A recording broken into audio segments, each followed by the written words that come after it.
third episode of the Ada Lovelace Day podcast, exploring the work and legacies of women in STEM.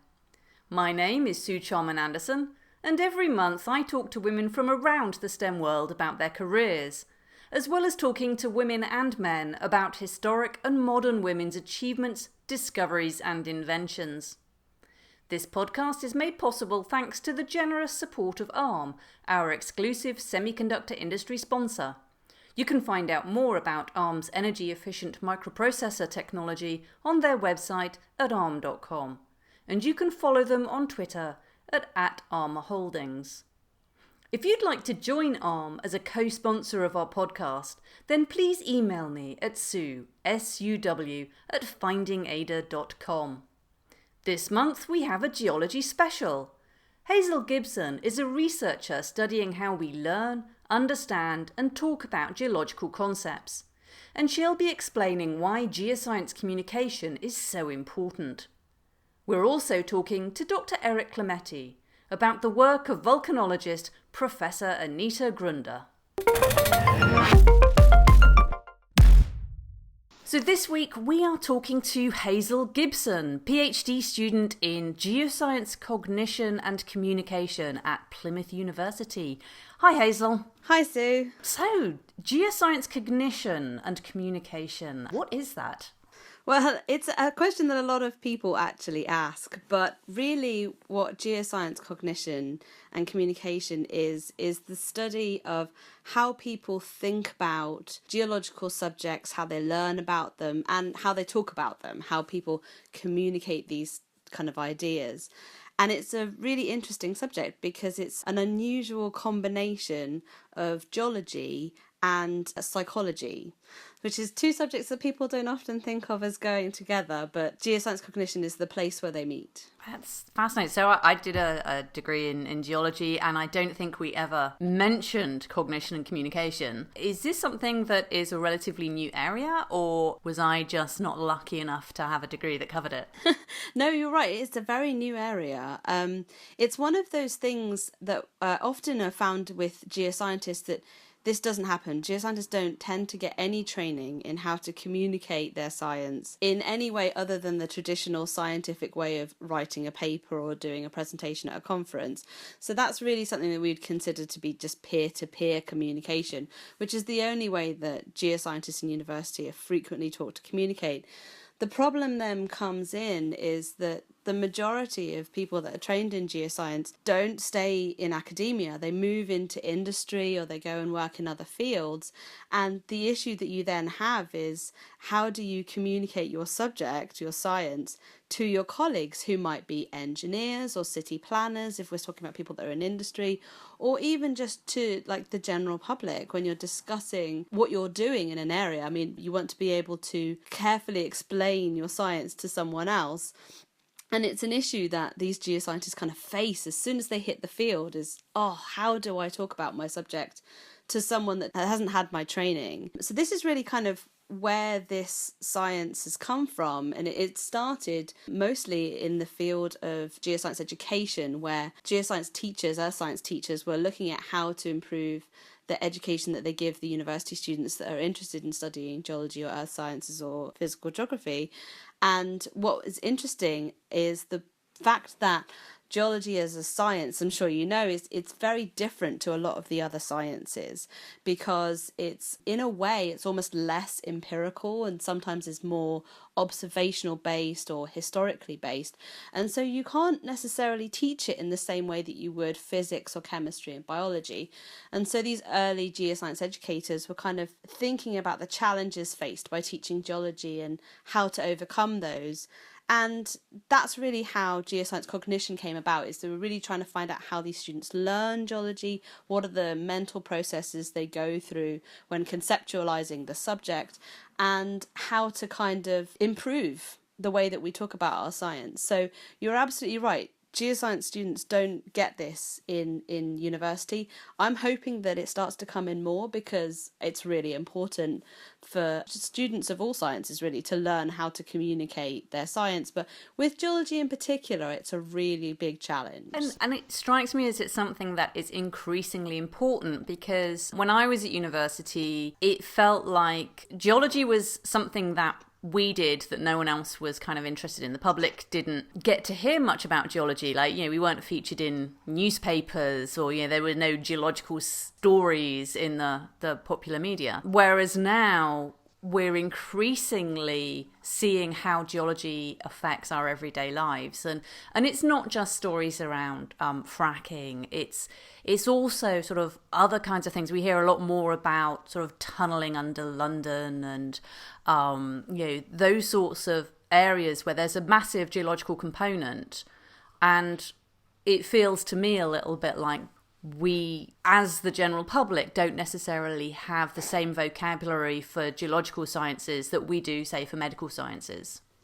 Yes, absolutely. And I think that's something that's really interesting and has kind of driven the development of this field of geoscience communication, is that collision almost of science and society in these cases, where part of it, I think, is to do with the fact that people are a lot better informed just generally, maybe through the internet, or just because of our political systems including people in the choices of whether they have geological industry in their area or not, a lot more nowadays than used to happen in the past. But even to the extent of people who are just interested in the subject, they have access to this kind of information about things that are going on. They can get involved. And this then creates this kind of place of discomfort, because traditional geoscientists might never have had to face the issue of talking to a town hall about a new geological development, or other like geoscientists that are interested in conservation as well are also really trying to spread the word about the value of geology, especially in the UK, looking at how we can preserve it, because geodiversity is a term that's becoming more commonly used as something that's just as important as biodiversity but less well recognised. And it's something that I think that with this kind of availability of information, you get people that are interested engaging with the idea. And then you have the kind of separate issue of, as well as having a familiarity with the data, there's that idea that you just said of having a familiarity with the science. So students really aren't taught geology or earth sciences to any great extent in school. It's usually folded within another subject like chemistry or physics or geography, and so frequently people don't realise that these geological concepts that they are learning are part of a whole different science that is influential to their lives and interesting, and that they might want to engage with. And so sometimes people feel really uncertain about talking about geology or geological ideas because they think they don't know anything. And certainly with my research, because I've been looking quite extensively at how people think about geology and how they conceptualize these ideas about geology, a lot of the people that I've been speaking to have just started our conversations with, I don't know anything about geology. And I always think that's a real shame, because I've never met anyone who didn't have an interest in something geological at some time in their lives, particularly if we're going to include things like dinosaurs or crystals in that kind of definition. I've never met anyone who didn't have some interest in geology that gives them an access point into these ideas.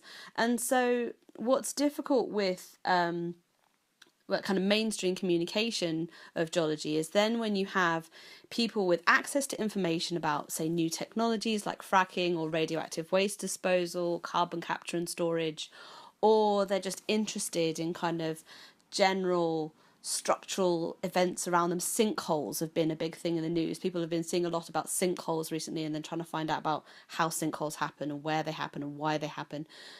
And then you kind of have this conflict area where geologists are approaching these concepts and ideas in a really traditional way, like just transferring information as they've done for decades, but it's not meeting the needs of the publics that they're talking to, because these people are approaching these ideas in a completely different way. They're coming from a position of experience and personal experiences, and they're found information that they've been discovering themselves. So it really is an area that merits further investigation. Yeah, absolutely. So how did you get into this? What was it that made you kind of go, this is what I want to do my PhD in? Yeah, I had a very circuitous route into this PhD because I started my training as a geologist as well, and did an undergraduate and then a master's, and then I went to work as an engineering geologist. And that was really interesting for me because when you go and work in industry as a geologist, it's quite a different world from when you're working as an academic or a student.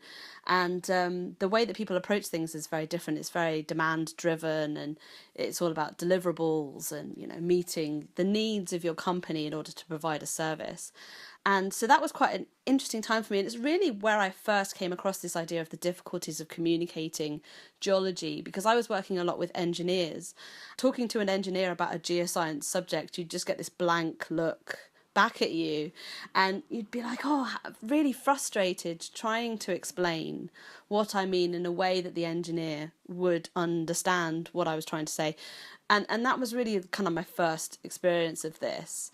But I didn't stay in engineering. I decided that it wasn't quite for me. I went and worked as a ranger for a while in Mount St. Helens in America, which was amazing, because I love volcanoes. I've always loved volcanoes. And that experience was very exciting because that was kind of going a bit more back to what I particularly love about geology, which is the discovery and the excitement that you get from witnessing our planet kind of create itself in ways. But while I was there, I got the chance to work with the public, kind of talking about the geology of the volcanic monument, which, to be fair, communicating about a volcano like Mount St. Helens is probably one of the more easy communicating jobs that you can have, because it sells itself. I mean, the place is amazing. But it also started to introduce to me the idea of how different communities can have a really different relationship to something that you see as this geological structure, and they see as part of their home. And so they have this totally different way of approaching these ideas. Like, for instance, I still, to this day, refer to it as a volcano because Mount St. Helens is a volcano. But people that live nearby would consistently call it a mountain. It would never be a volcano. It would always be a mountain. And I thought that was very interesting. Like, why are they not calling it by its true name? And this developed into like my deciding that I wanted to pursue science communication, really to try and find out more about this. And so I worked in science communication for a few years at doing frontline science communication almost at the Natural History Museum in London after working at Mount St. Helens.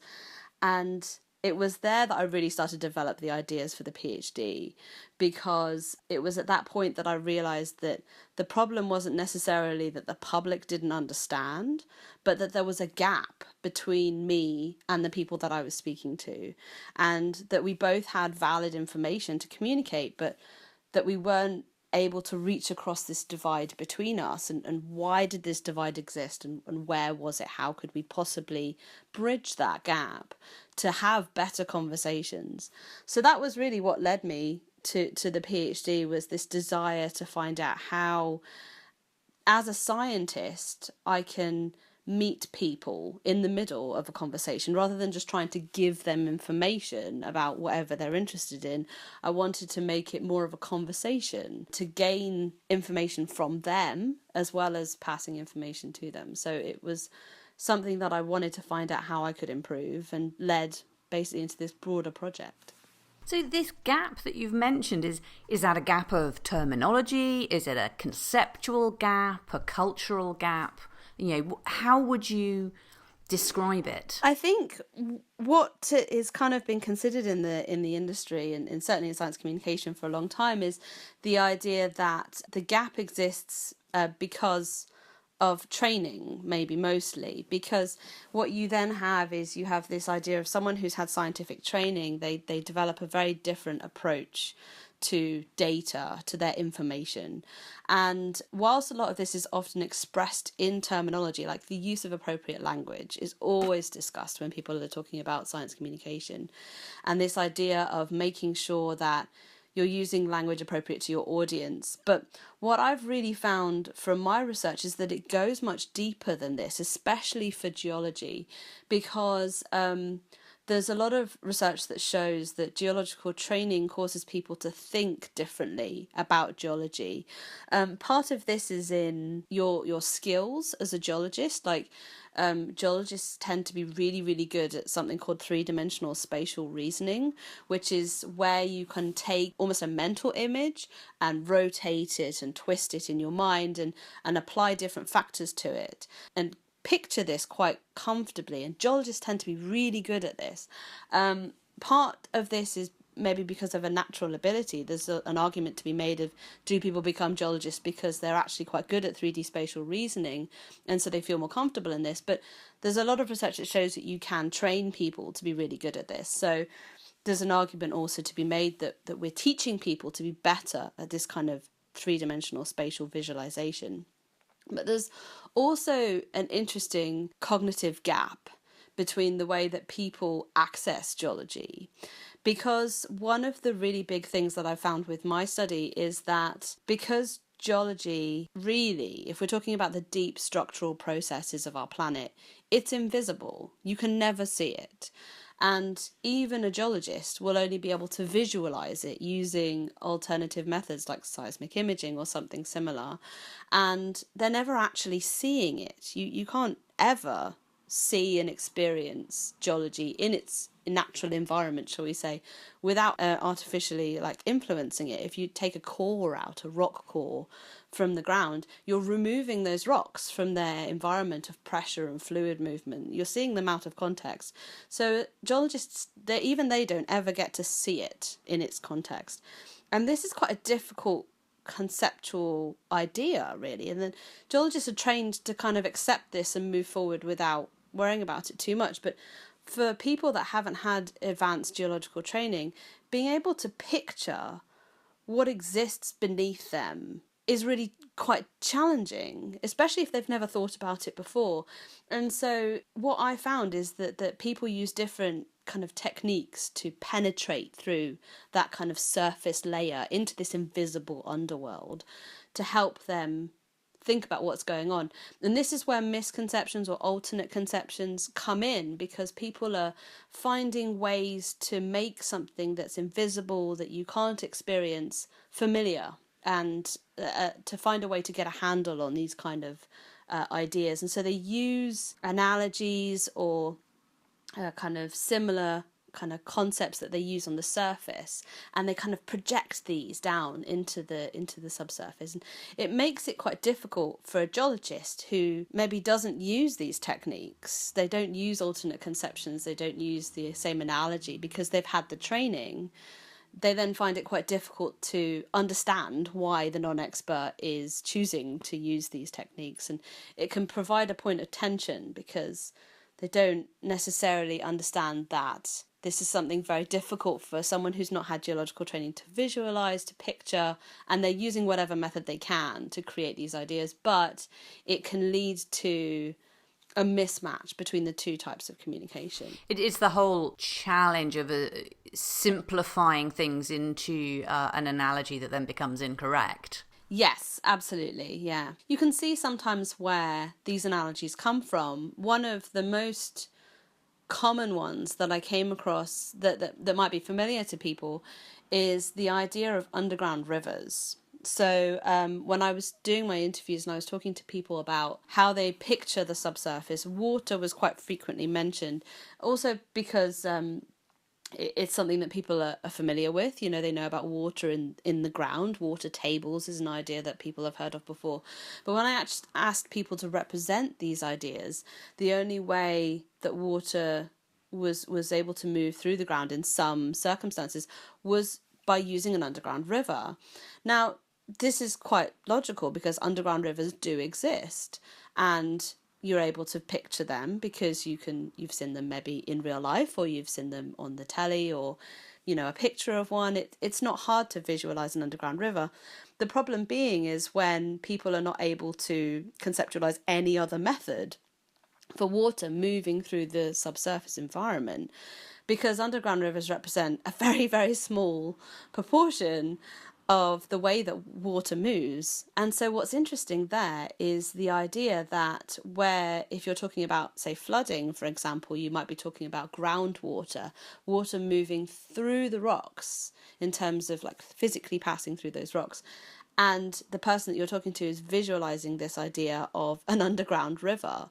Well, how do you not know where the river is? You must clearly be able to decide where this flooding is going to happen, because a river is a very defined entity in my mind. And it's a logical step to make. You can see why people have done this. And yet it would be very frustrating for anyone who is attempting to communicate a scientific idea about water moving through the subsurface with someone who's holding this very strong alternate conception of an underground river. So they make sense, and yet they can provide a real barrier to communication. It feels a little bit like we need to, in the same way that we have digital literacy and we have a degree of medical literacy, most people have a fairly decent understanding of medical stories in the media. Whether or not those stories are correct is a different question. But we have experience of our bodies, and we have the analogies that we use tend to be, I think, maybe less problematic. Do we need to develop a geological literacy? Yes, I mean, I would agree. Literacy is a difficult phrase sometimes, I think, with this, because quite often when you talk about literacy, people think about facts, that you have to know a certain number of facts in order to be considered geologically literate. But I think with geology and in terms of literacy, what we need to be encouraging is for people to engage with their landscapes in a geological way, because this is what geologists do. I mean, geologists interpret their landscape, which, leads them to the initial ideas of what types of rocks exist, and then they're able to delve more deeply into those ideas. But if we're encouraging people in the publics to access their landscapes in maybe a more geological way and provide support for that in the way that we would to a geologist, then that might improve people's confidence in these areas. So you need to feel confident enough to talk about it. And I think this is something that's maybe lacking, that people don't necessarily feel that they have the knowledge to talk about geological subjects. And yet quite often, especially if we're talking about people that have lived in an area for a long period of time, they have a great deal of local knowledge about their area, about the geology of their area. They just might not consider it geological knowledge, because they think of it as just, the knowledge that I've gained from walking my dog every Sunday for the last 40 years. So I think in terms of people's familiarity with this subject, I think we need to encourage people to really engage with it in a comfortable way. And I think that's something that we struggle with, partly because it's not something that's introduced in school, because people feel that it's sometimes easier to engage with subjects that they have a baseline familiarity with, whether they enjoyed science or school or not. People have all done biology, we've all done chemistry, and we've done physics. And so if you kind of approach those ideas in your own terms, it can be easier to engage with them. But geology still feels unfamiliar to a lot of people, I think, and that's a challenge that we need to kind of overcome. I think part of that maybe as well is redefining what people think of as geology. I remember one of the first lectures that I had was about how you describe a specimen of rock. A lot of it is stating the obvious. So geology is a science of the invisible, but it's also a science of the obvious. Those obvious statements of, this rock is black, this rock is heavy, this rock is hard, that's valuable scientific information.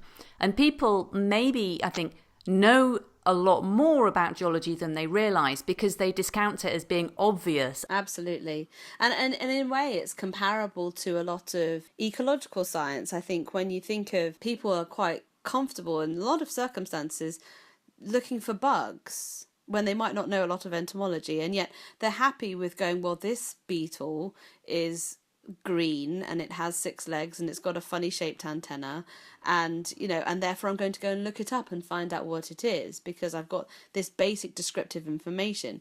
But when you give someone a rock and ask them to do the same thing, which totally works, I mean, as you say, basic descriptive information is all you need to kind of start experiencing and exploring geology.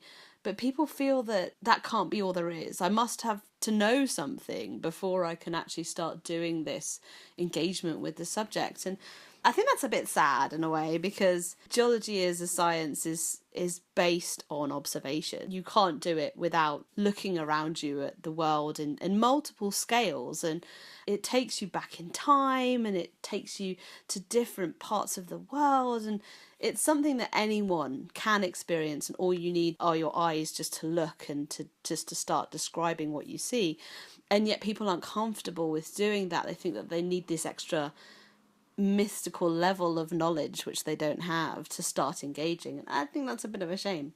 Absolutely. And I would encourage everyone to go out and look at a rock today, because I'm still fascinated. I consider myself a lapsed geologist. I will always be one. I just don't do it for a living.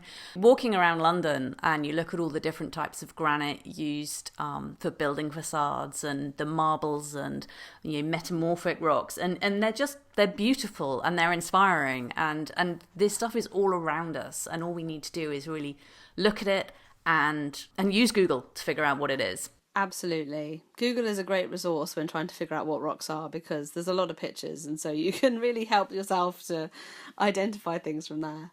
Excellent. Well, it was fantastic talking to you, Hazel. Thank you so much for your time. Thank you very much. And if you want to find out more about Hazel's work, she's recently published a paper about how people think about water and hazards in the geological subsurface.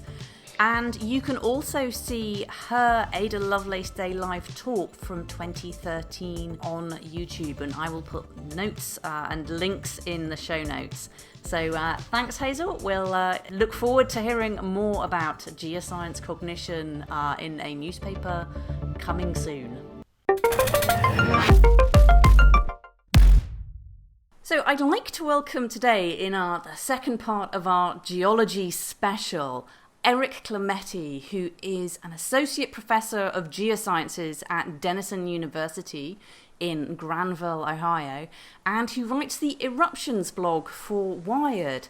You're wanting to talk today about Professor Anita Grunder, who specialises in igneous petrology, volcanology, and geochemistry at Oregon State University. Yep. Yeah. She was my PhD advisor, so I know her quite well, and she's done a lot of interesting things in the field of volcanology over her career. And you're really a volcanologist yourself. I mean, that's obviously why you write a blog about eruptions.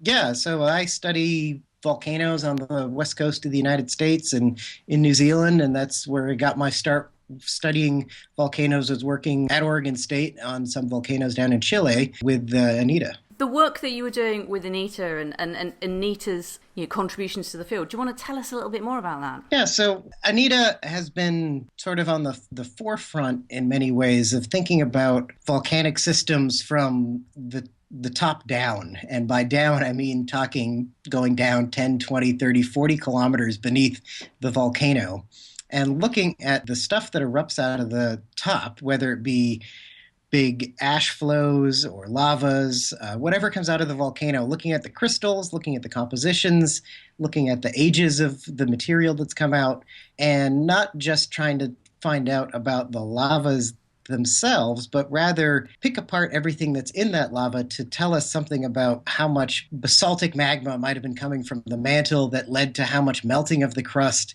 that produced how much rhyolite that produced how much stuff that actually ended up erupting out of the top. She's worked in Chile at a number of big calderas, and I worked with her at a place called the Aconcagua Volcanic Complex, which is about 10 to 12 million years of volcanism that we picked apart to look at how all the different pieces that went into magmatic pieces that went into forming what erupted out of the top. So I think when people think about what she's done, it's really how she can bring together a lot of really complex petrologic ideas into a model of how magma starts from the mantle and makes its way up and finally erupts at the surface. How does this sort of translate, if you like, for our understanding of volcanoes and sort of practical applications of volcanology, if you like? What it really does is that we can start to look at what might be the important factors that control the type of volcanism you get in different places. So whether you're looking at places like Three Sisters in Oregon, where she's done some work with some of her PhD students, or Nevada, looking at calderas out there in eastern Oregon. She's worked in different parts of Chile, in the areas that have large calderas, and then in the Aucanquilcha volcanic complex, where I worked with her, looking at long-lived volcanic systems and trying to look at the components that took part in the development of these volcanoes that have lasted for a long time in a single location, or at least, broadly speaking, a single location, and how those might vary depending on where you are. So whether you're looking at the Andes or the Cascades or the Basin and Range, how you are developing different types of volcanoes based on the components that need to come in to make a volcanic system. So stuff coming up from the mantle, stuff that's in the crust that's melting in the process, crystals that are forming, coming up with that balance of material, and then seeing what actually comes out the top. So what do you think has been the impact of Professor Grunder's work? I think her biggest impact is that she's looked at a lot of different areas of the world and tried to look at them in similar ways to develop comparisons that we can make. When you're a volcanologist, you kind of straddle two fields in a sense. You're looking at the physical processes that create the deposits that make it on the surface. And she is an excellent field geologist. So she can look at volcanic outcrops and interpret what was happening during the course of the eruption, let's say. But then we also start thinking about what's going on underneath our feet. So the what we call the petrologic side of things. We're looking at magma bodies that are multiple kilometers, tens of kilometers down, and trying to understand what might have been happening there that then led to the eruption. So these combinations of observations then get put together to tell the whole story of the volcanic area. And that's really, I think, one of her strong points is being able to build these full stories of volcanic areas. I think what people find most important is that she takes it back even a step further to try to look at how these are type localities for different types of general magmatic processes in a place like the Andes or a place like the Cascades, and how we can then think about the entire range of volcanoes along an arc in these sorts of contexts. So she just brings in a lot of different types of information and synthesizes it to give us really, I think, thorough stories of these different volcanic areas. It's a very different thing being able to look at an outcrop and understand what it is and what it means, and actually being able to then slot that piece of the jigsaw into a story which is potentially, hundreds or thousands of kilometers long. A lot of these volcanic deposits, they vary depending on where you are in the deposit. And sometimes you only have a little sliver of that deposit to try to interpret. I mean, a few weeks ago, I was out in the field with her in Oregon, and we were looking at this relatively deep canyon. And then there's just a little wedge of pumice deposits that were probably from an airfall from a big explosive eruption in Oregon.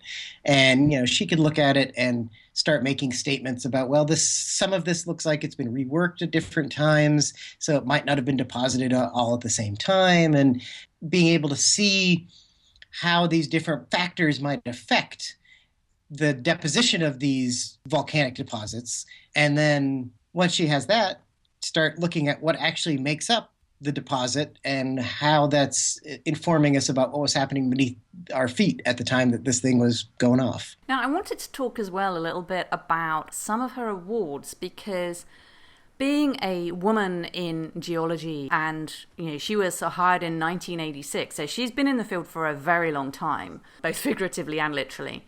And she's won a few awards for her mentoring and for her education.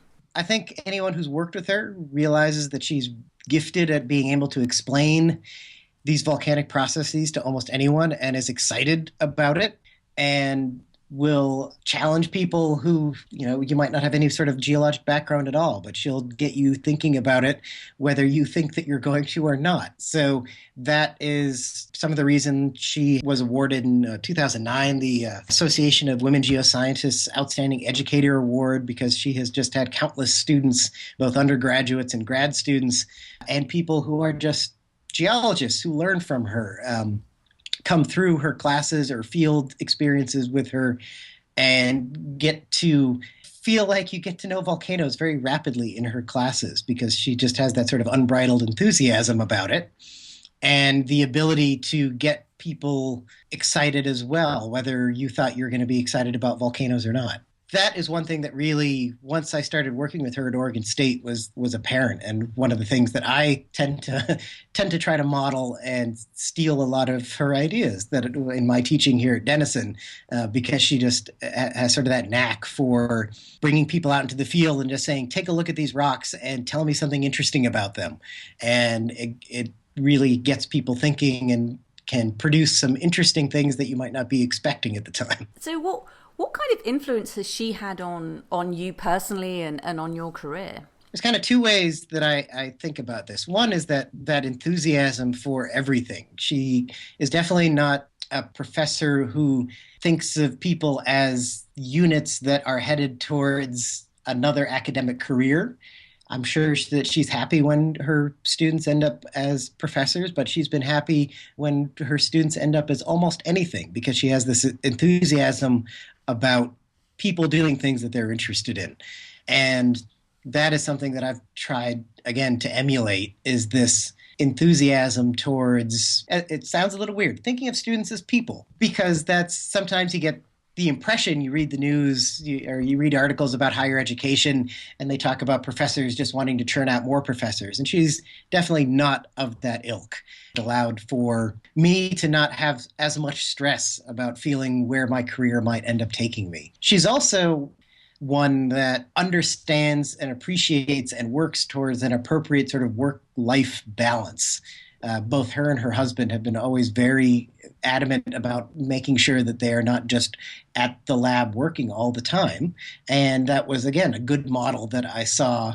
Her children are always around. And, she has ended up being a role model for me in terms of how I think about making sure that one doesn't get completely wrapped up in one's academic life for the detriment of one's family life, because they're both, again, equally, probably not even equally important. The academic side is your job, and your family is your family, and you need to keep that in mind. And there are definitely lots of people who have worked with Anita that have gotten that from her as well, and given us sort of that confidence to feel like we can say, no, we're not going to do this because I have these family commitments or things that I want to do. And she has always been someone who supports those sorts of decisions. And I think absolutely an essential message really across not just academia, but also certainly in the tech sector where I've worked. The idea that, you can actually get anything done if you're constantly working 60, 70 hours a week is a crazy one. I have to say, I kind of wish that I'd had Professor Grunder as one of my lecturers. She sounds absolutely fantastic. Thank you so much for telling us about her. And if anyone wants to know more about Professor Grunder, then I've got some links in the show notes, and also links to Erik's fantastic Eruptions blog, which is actually how we met. I used to comment there way back when, I believe when Eyjafjallajökull was erupting. So there'll be links to that in the show notes. Thank you very much, Erik. It's been fantastic talking to you. It's been a pleasure. Thanks to Hazel and Erik for taking the time to talk to us this month. You can find out more about Hazel and Erik on our website at findingada.com/podcast/episode 3. We've got links to Hazel's Ada Lovelace Day talk from 2013 and her recent paper on how different mental models affect how we communicate geoscience. You'll also find links to Eruptions, Erik's volcanology blog on Wired, plus a profile of Professor Anita Grunder that was published by the Association for Women Geoscientists in 2009, when they gave her their Outstanding Educator Award. Again, thanks to our sponsor, ARM, for their ongoing support. If you'd like to join ARM as a podcast sponsor, please do get in touch. Thanks also to our editor, Andrew Marks. You can subscribe to our podcast on iTunes, Google Play and Stitcher, and you can follow us on Twitter at @FindingAda. Links are all in the show notes. If you'd like to send us feedback about the show, or if you'd like to take part, you can email me at sue@findingada.com. Next month, we'll be talking to spacecraft structures engineer Abby Hutty about her work on the Mars rover. We'll also be talking to Anne-Marie Imafidon, CEO and founder of the STEMettes, and she'll be telling us about her role model, Dame Stephanie Shirley. See you next month!